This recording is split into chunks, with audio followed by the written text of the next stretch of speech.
everybody, and welcome to another episode of the Heartland Franchise Guide, your insider's guide to all things franchising in the local area. I'm Blake Martin, local small business franchise owner and your Heartland Franchise Guide. This is the place for advocacy, resources, and education on all things franchising, and a great place for aspiring and existing small business owners to learn more best practices about entrepreneurship. On today's episode, something that the franchising industry has always done really well is to take perhaps well-established, but still fragmented cottage-type industries that may not be or have the most professional reputation or professional branding, to take those industries and businesses and structure them, put in replicable processes and professional branding. If you think about it, we saw that in food many years ago with the McDonalds and Wendy's of the world. And more recently, we saw it, for example, with Massage Envy, who brought a whole new niche and category in professionalism to affordable massage. Well, our guest today is the founder of a franchise organization that's doing just that with a really interesting industry that's kind of hiding in plain sight for many of us. It's the exterior facilities management industry. And our guest today is John Evans, who is the founder of Everline Coatings. John, thank you very much for joining us today. Hey, thanks so much, Blake, for having me here. So excited, and it's been a great day so far, and can't be in a better place. This is excellent. Well, we appreciate you dialing in with us. You're in Calgary, Alberta, right? That's right. Yeah, it's just a couple days after Labor Day here, and the weather's starting to turn. It's starting to feel like fall here, so the sweaters are coming out. I wish I could say the same for the Omaha, Nebraska area and the Iowa area, but it'll come in time. So glad to have you, and just proof positive, another example of a great brand coming out of Canada and making entry throughout all of North America. So happy to have you with us. Thank you. Speaking of which, let's get more specific. So, as usual, the listeners are saying, yeah, here we go. Heartland Franchise Guy, another super glamorous, sexy business, right? Exterior facilities management. What in the heck does that mean? Well, we're going to get into it. And you all know that we don't care so much about whether it's a glamorous or sexy category or topic, unless, of course, your definition of sexy or glamorous is profitable, good margins, unsaturated market, those types of things, then you might want to continue listening to this episode. So, John, if I've got it correctly, the tagline or the category that you really fill and the brand that you represent is full service parking lot maintenance solutions. Did I get that? That is correct. So Everline, we're a parking lot line striping and pavement maintenance business. So everywhere out there, in every building out there has a parking lot, and our services all facilitate the maintenance and repair of them. Well, that's got me thinking for sure. Mm-hmm. Yeah. Well, I mean, there's no bigger market out there than just being able to look outside and just seeing pavement out everywhere. And it's pretty cool. It's like, we can service that and that and that and that. And it just continues on, that sort of thing. So how on earth did you get into this business, and what on earth gave you the crazy idea to franchise it? Hey, well, I actually came across this industry. I was once a franchisee for a a summer student painting brand, and kind of got my start. I was 20 years old running a painting franchise, but then I kind of outgrew the program and went actually for my next going on the hunt for my next opportunity. I actually went to a franchise show here in Calgary. This was about 2011, and I ran into a company that was not selling a franchise, but they were licensing a more type of durable product for use on roads and pavement and things like that. And so then that kind of got me thinking, okay, so let's look into this industry as a whole. And started looking and seeing a lot of similarities that I was dealing with in the painting world as a franchise owner, where you're dealing with in an industry that is very underdeveloped with a lot of mom and pop type type people in there. I said, okay, what if I take my experience as a franchise owner in the past and apply it to my own little standalone business here, and build a nice little living for my then girlfriend, now wife, and mother of my kids, and that sort of thing. So, we originally got, started diving into the industry, just found that it was checking all those boxes, that this industry was just loaded with unsophisticated, I guess, actors. And what that meant was that our clients were not being serviced as well as they could be, especially large clients that have multiple properties with big ticket items. You're talking Walmart's, Home Depot's, Lowe's, like super malls, all that kind of stuff that all need to get done. And And or the property management firms that might be managing a portfolio of properties like that. that it's exactly right. A lot of them, they'll have retail, portfolios of strip malls, of malls themselves, of industrial centers, things like that. And when you take a look around, there was no clear leader. One in North America, two in Canada, three even in my local market in Calgary at the time there. So I said, let's start there. And Back to kind of sorry to interrupt you, but yeah. kind of that fragmented cottage industry, and you saw an opportunity to bring maybe a national brand or at least a regional part. Well, originally that didn't come into mind. It was just one of those things where it's like I feel like I can make a splash in my local area and go from there. Then, though, as the business was growing, and originally started, I was 24 years old, and for the first, learning myself and growing as an entrepreneur, a young entrepreneur at the time, as I was expanding, doubling revenue every year, just consistently growing, it just a lot of those lessons that I learned in an established brand of just presenting yourself with professionalism, credibility, strong communication, and quality, you're going to generate more business, repeat business, and that sort of thing. And so when you had a recurring revenue happening every year, you retain the vast majority of those clients, and then you use the expansion from there to continue growing. We're like, hang on, this is looking a little bit familiar. Why can't you franchise this? And then then comes the question is, should you franchise this? And that was when you start diving into the idea of how does this model work with not just myself running it, that there, is the magic me, or is this something that could be applied everywhere else? So doing a test location 3 hours away as a corporate location to see how it would work and things like that, and seeing, hey, he was getting to milestones a lot faster than I was. So, all right, we're going in the right direction. Okay, here we go. And the whole idea behind it is being able to cover ground with a national brand speaks volumes to those national clients that need to get this work done every year on a national level. Oh, so to some extent, if you were starting to grow in that fashion, you didn't have many competitors at all because nobody could service those types of accounts. Not on a national level, no. What was happening is that you have a lot of middle ground, like middlemen that go and sell the idea of facility maintenance, and then they utilize subcontractors. But Hmm. we found that there was actually a major demand for self-performing national actors, which had not existed, and it would not be possible without franchising, because we'd have to cover ground quickly. And so as we further developed, and perfected the onboarding process, the training, the processes, so that, all those things that are second nature to me that made my initial location a success, that they're just a part of the system and how things go. So that then as we apply them on a grander scale to those natural clients, they're getting an excellent experience that there's no way they can get if, there's just like a band of subcontractors under a representative and that sort of thing, because you have consistency in that communication, consistency Sure. in that quality, and all that sort of stuff. Absolutely. By the way, I love what you said a minute ago about, was it me that was the magic or can somebody else do this successfully? Yeah, that's right. So that was actually some advice that I received. I was a member, went to my very first International Franchise Association conference back in 2015, and we were winners of the Next Gen and Franchising contest. And I was exposed to top people in the service brand industry. Being toured around the Dwyer Group's Neighborly campus. As a early, very very early franchisor, or being getting a chance to chat with the people at First Service Brands, and just kind of getting the best of all worlds, and just for input on how we were applying it. And that was one of the very first elements there, was like, you need to make sure you're not the magic, that somebody else can run it. And that was the whole approach that I was able to start off with day one. Gotcha.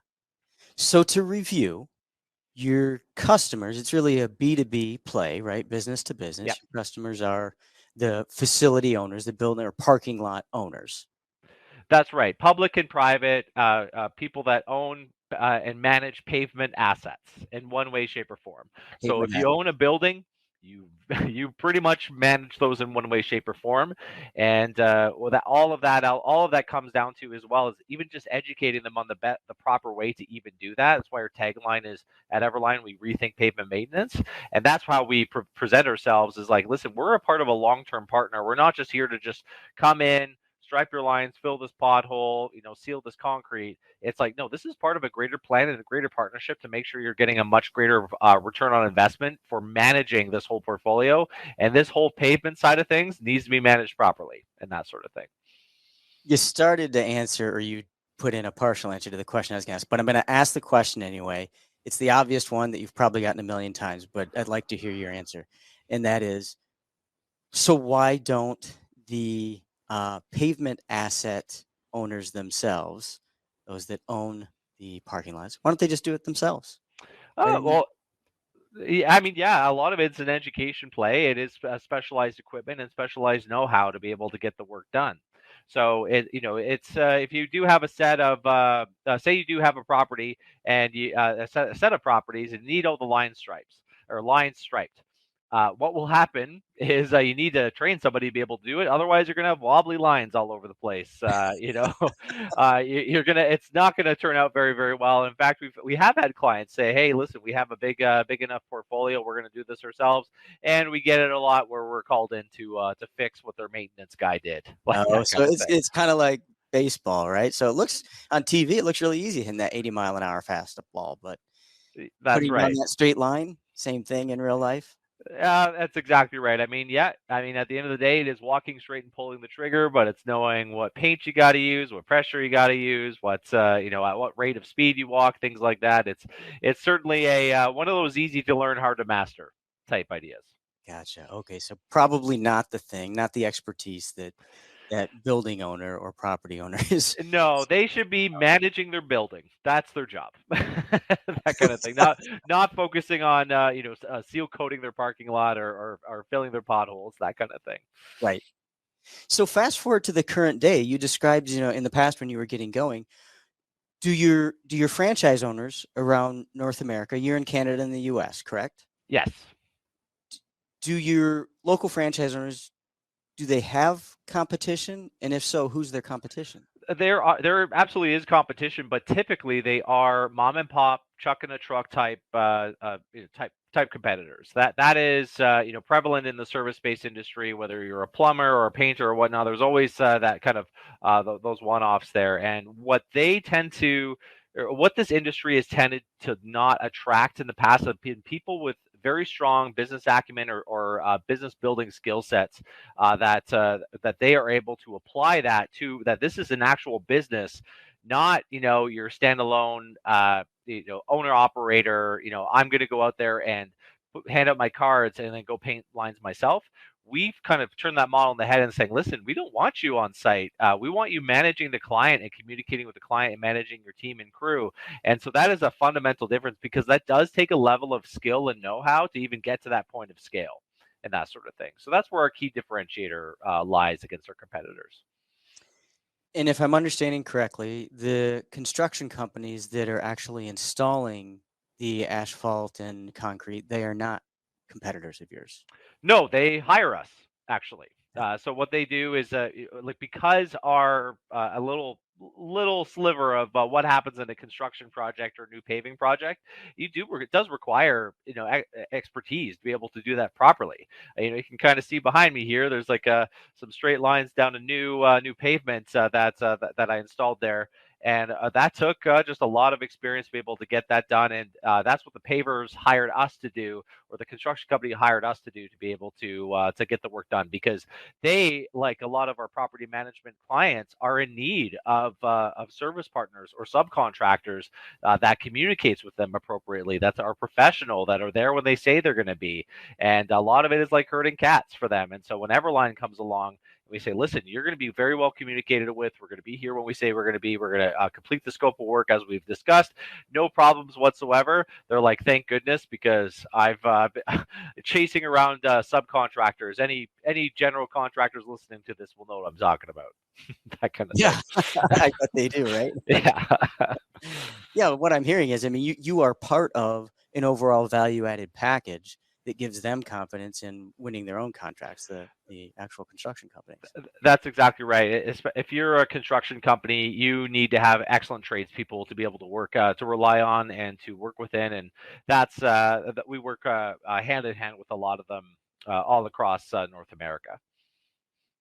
I'm interested to know, John, because it sounds like you're not that many years away from it. But when you transitioned from business owner, from owner of the original Everline or however many you had, to franchisor, what were your real challenges going through that professional transition? Oh man. Well, I think the number one thing is understanding, that I became very, very good at running a line painting and pavement maintenance company.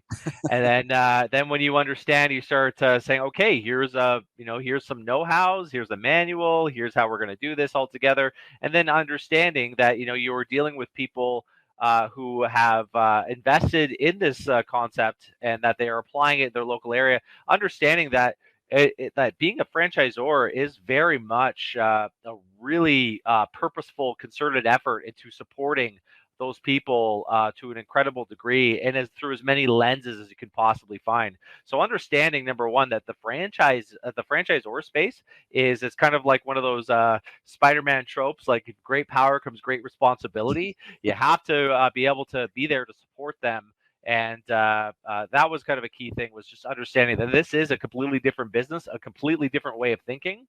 So if you're thinking like a line painting contractor and you're operating with other franchisees, you have to understand you're coming at it as a business owner to business owner and starting off with that.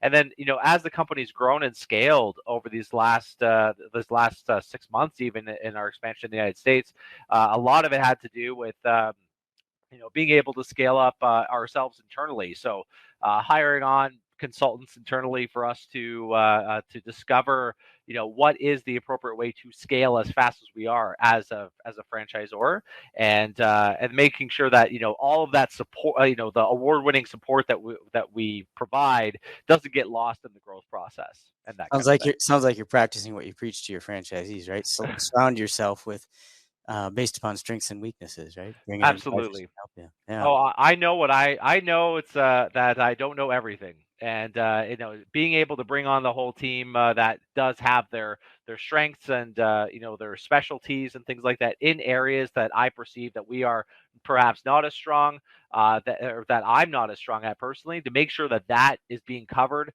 Being a business owner or an entrepreneur, in any case, you're on a ship, and sometimes you're steering the ship and getting going, but then sometimes storms pop up and you're down there bailing water if you have to, or you got to go plug holes, fix things like that. So all of that is all very much in spirit. I don't know what you're talking about, John. I started a franchise system once. We never had problems. Everything went exactly as planned. Oh man, teach me. If anybody ever says that to you about their franchise system that they're building, you might want to run away, right? 100%. Not Yeah. true. Yeah. Hey, well, that's it. Is that we tell our franchisees, listen, we're going through an incredible run of growth here, and it's going to be a roller coaster. There's going to be really great highs, and those are going to be awesome to celebrate together. And there's going to be hiccups here and there just related to this, and that's okay. Just know that we hit those head on. We don't run away from them. We don't slide them sweep them under the rug. We get things going, and we work towards solutions and swiftly. And that's been our winning strategy since day one. I appreciate you sharing that because that's an example of a very transparent approach to what to expect as a franchise organization grows. You are in an exciting earlier stage of your growth, and Mhm. that's going to be a different experience for new franchisees now than you might see 10 years and hundreds of franchisees later. Exactly. And in fact, when we get our franchise owners that understand that and they realize, we're not perhaps, established, legacy brand out there, not yet anyway, and that so that anybody coming in now, they are very much a part of the story. They're not a cog in the machine. They're not just store number, 56201, like that kind of thing. They are an important element and very much consulted and very much respected. And that's essentially, to me as a franchisor, the secret to building out a very, very strong service brand. Yeah, yeah. Well, if we could just get you to get a little bit more excited about your business, then Hey, I'm trying. love your enthusiasm. I want to slip in one other question before we wrap up, because you've covered so much ground for us. If I'm understanding correctly from some of your materials, there is potentially a semi-passive, semi-absentee role for some of your franchise owners? Yeah, absolutely. So we've built out our whole system from day one to be scalable. So if you have a general manager in place or a key person in place, we do have methods that you are able to basically assign certain tasks and roles within the business. And you can whoever is the main owner of it can apply themselves in I guess in the way that they see fit. If they want totally hands off, I mean, I don't think that's a sound strategy for any semi-absentee or anything like that. Like I'd say, yeah, you kind of got to be involved at least a little bit, that sort of thing. But if they're saying, listen, it's going to be myself and an operating partner, I'm going to handle the business development, and I'm going to have this person run operations, or vice versa. Or it's going to be something where it's like, I want somebody to act as more of a general manager role, and I'll be acting as a support utilizing our EOS system. All that is built in there with that in mind. But the key thing for us, though, is that for that semi-absentee and I guess method, is that person coming in is in some way, shape, or form a partner in the business, because it is critical that that person that you're investing so much time and energy to essentially partner with to run that investment, that they that there is some sort of golden handcuffs, if you will, or Skin in the game. skin in the game. That's critical, absolutely critical. Starting and running a business isn't all sunshine and roses all the time. It is challenging. It will stress you to the max at certain times, and that's kind of what you want. That's part of growth. That's everything like that. And so that person's going to share with you that experience, so they got to be compensated for that. Absolutely. Well, I can't think of a better spot to wrap things up. John, I really appreciate you sharing with us today a little bit about your organization and the foundings of it and how it's continued to grow. Thank you so much for your time. Hey, thank you so much, Blake. It was a lot of fun, and yeah, we'll keep it going. Absolutely. And we'll keep things going with the Heartland Franchise Guy podcast as well.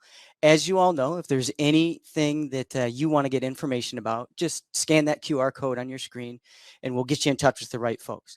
That includes, of course, if you're interested in more information about this particular business, Everline, scan us and we'll get you in touch with them. And if you reach out directly to Everline, just make sure to tell them that you heard about them from the Heartland Franchise Guy. Guaranteed that'll inform them that you are a serious student of and being educated about franchise opportunities, bring you right to the front of the line. So don't keep us a secret, just like we don't want to keep Everline a secret. Remember to subscribe, follow, and share the Heartland Franchise Guy podcast, particularly if you know somebody that would have an interest in an opportunity like that John Evans talked about today. So once more, thanks so much to John Evans, founder of Everline Coatings. Appreciate you being with us today. And we appreciate all of you joining us for another episode of the Heartland Franchise Guy.